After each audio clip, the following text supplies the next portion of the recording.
There is a moment you never talk about, a moment that arrives quietly, like a shadow crossing your heart.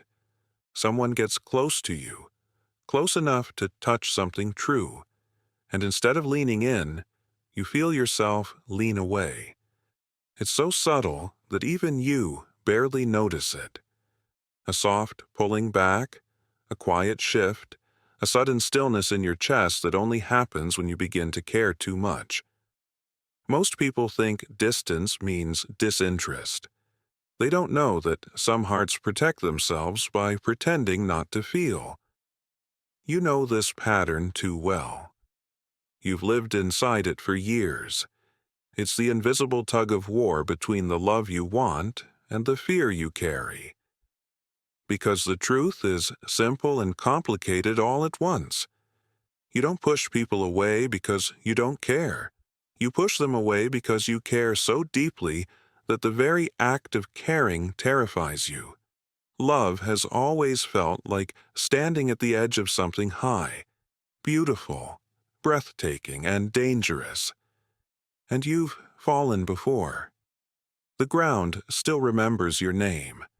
Somewhere in your past, maybe in a childhood living room, maybe in a teenage relationship, maybe in the quiet loneliness of growing up too fast. You learned that opening your heart invites the kind of pain you couldn't afford to feel. So you became careful. You learned to retreat before you were abandoned. You learned to silence your needs before they were dismissed.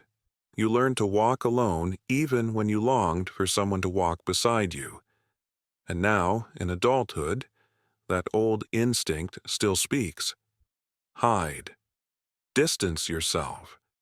Don't let anyone see the soft parts of you. Because if no one knows where you are tender, no one can bruise you there.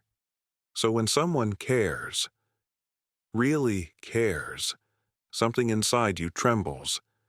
Their closeness feels like a warm light in a room you've kept dim for years. And part of you wants it, wants to step into it, wants to trust it, wants to believe this time could be different. But another part, the older part, starts preparing for the flood. That's the part that pulls away. That's the part that shuts down. That's the part that suddenly feels overwhelmed, irritated, confused.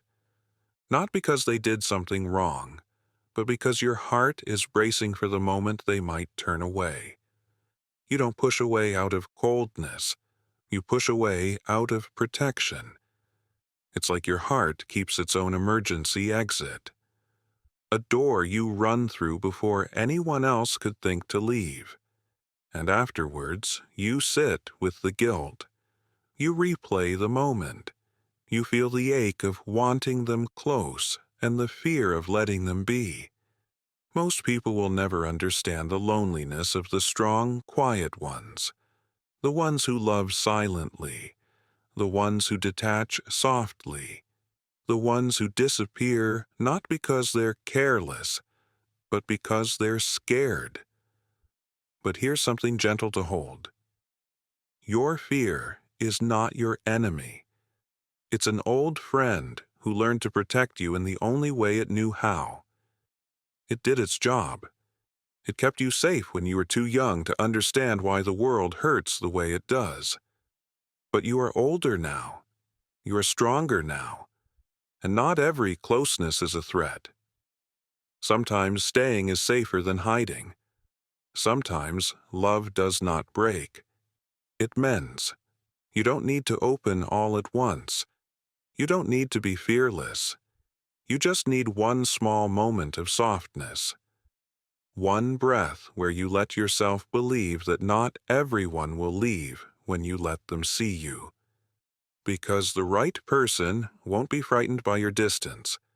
They will recognize it for what it is, a quiet plea to be understood. And when someone looks at you gently enough, patiently enough, deeply enough, you may feel a new kind of shift, a softer one, the kind that says, you can stop running now. You're safe here. And when that moment comes, When your heart finally unclenches even slightly, you will realize something beautiful. You never pushed people away because you were unloving.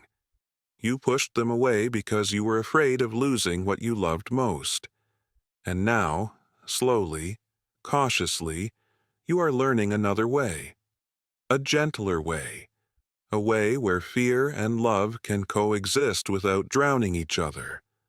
A way where you can stay, even when you tremble, even when your voice shakes, even when every old instinct screams for you to run. A way where you can allow someone in just enough to feel that sometimes being held is safer than being alone. And in that soft, quiet realization, the pattern begins to break. Not with a dramatic moment, but with a single, tender choice. To stop pushing away the very closeness you've been longing for all along.